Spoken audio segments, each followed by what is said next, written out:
Hello, this is Mike, NoStressMike.com. This is September 2nd, Saturday, 6:30 in the evening. I'm heading back to Tulsa. I left Houston this morning, went over to Beaumont, and from Beaumont, I was looking for volunteers to help, and couldn't find any. All the first responders and a lot of I call them professionals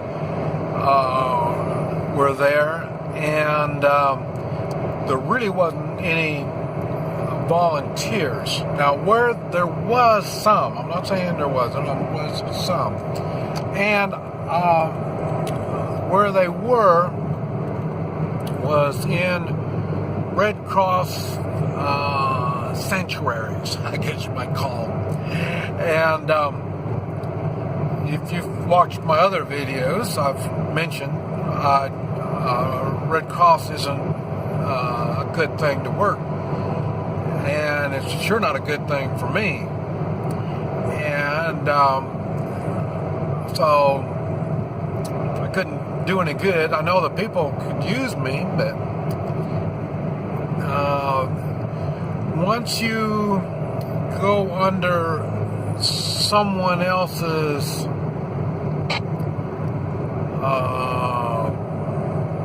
control, then things change. That's why I talk about the three-man militia. The three-man militia is very important, but you can give up your three-man militia responsibilities, and people will. And then you're dependent on others, just like they're dependent on the Red Cross now. And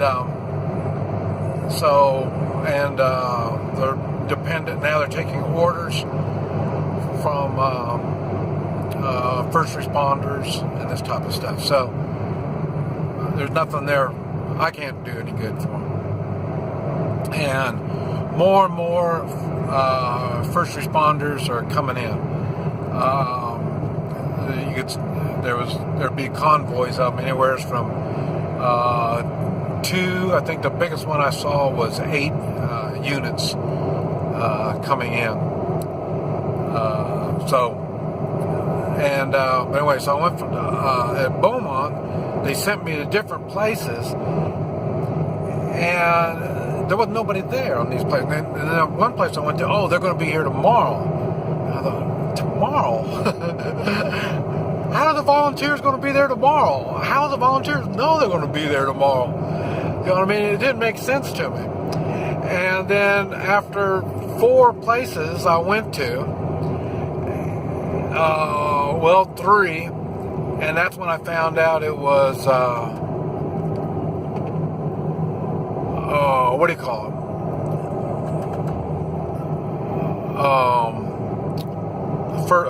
Red Cross. And then I thought, and then they say, okay, there's one there that you can really, that's the main one. I thought, okay, give me to the main people and we can make it work. And when I got, and that was at Ford Park. And when I got there, the military was there. And so that's more professionals, you know what I mean? So there's nothing I could do. And that's why I told them, I said, if I could help. And they said, no, don't need no help. And that was it. So, they weren't even taking volunteer labor workers, so from there, I went to Port Arthur. And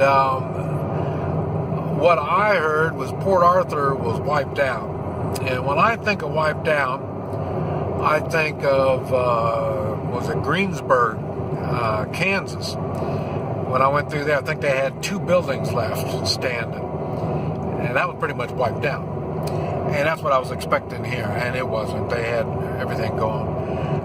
So I went to Houston. Last night I drove around Houston for 100 miles. All the gas stations were open. The stores were open. They did a really good job of cleaning. And I guess the water came up and it went down quickly. And so that's why. And they got everything all cleaned up really quick. Stores were open. Gas stations had gas. There was no problem. One thing I wanted to mention while I'm talking about the gas station, you hear reports that there's going to be a shortage of gas. I saw 2 refineries that I would say were probably either shut down or running minimal. I really don't know for sure either one. That was in Port Arthur. And but anyway, what I'm going to say, that shouldn't affect the price of gas all that much. There's a lot of refineries all over. And imagine, okay, if semis, let's say they knocked out, a bunch of semis. Okay, now semis, let's say they're running at 65 miles an hour. And they can't, so now we don't have enough semis to move everything. Okay, well, what if we change the semis can run 67 or maybe even 70 miles an hour. And let's say they did that. They raised their miles per hour. Now they could deliver more faster. So, and that would make up for that little bit. And it's the same thing with that refinery. All the refineries, they don't run at 100%. It's like your car doesn't run 100%. And that's what those refineries are. So they can jump those refineries up 1 or 2%. And if every refinery jumped up like that, they'd make up for the ones that have been shut down. So no big deal. But anyway, I was really first I was shocked that they were able to do well in the way of cleaning up and getting themselves organized, stuff like that. Well, like I say, this has been a week now, and the water has come down. So they've already got the heavy equipment. Roads are clear, no problem. You have people living. It's hot temperature down here, so they can live in their house as long as there's no water in it. So, and you can see a lot of Port Arthur. You could see there was a lot of carpet and furniture and stuff like that out by the road. So they're going to get all that picked up. They're just behind on picking up everything. But anyway, so I was shocked that they were able to do everything so fast. But then remember, they are a coastal town. It's not the first hurricane they've had to go through. So their fast response and getting things done quick was very good. They've had practice. So they knew what they were doing. And while we're on the subject, I'll mention one time I went, so I'm not getting nothing done, so I'm heading back. But anyway, one time the Mississippi overflowed, and so I went up to that, and I went up 3 days after it overflowed. And I went up somewhere up north. I forgot where it was. But anyway, 3 days after it flooded, I was there, and everything was all cleaned up. Everything's cleaned up. Businesses were gone. And I said, man, the news, it looked like it was so bad. And they said, it's not the first time the Mississippi's overflowed. So this is something that they know is going to happen, and they can take care of it. So anyway, now I'm not saying everything is rosy red down here, but now everything's going to take time to get back going again now. I mean, to rebuilds and stuff like that. All this is going to take time. So there's going to be some jobs going to be created now, and people are going to have to deal with insurance companies and all this type of stuff.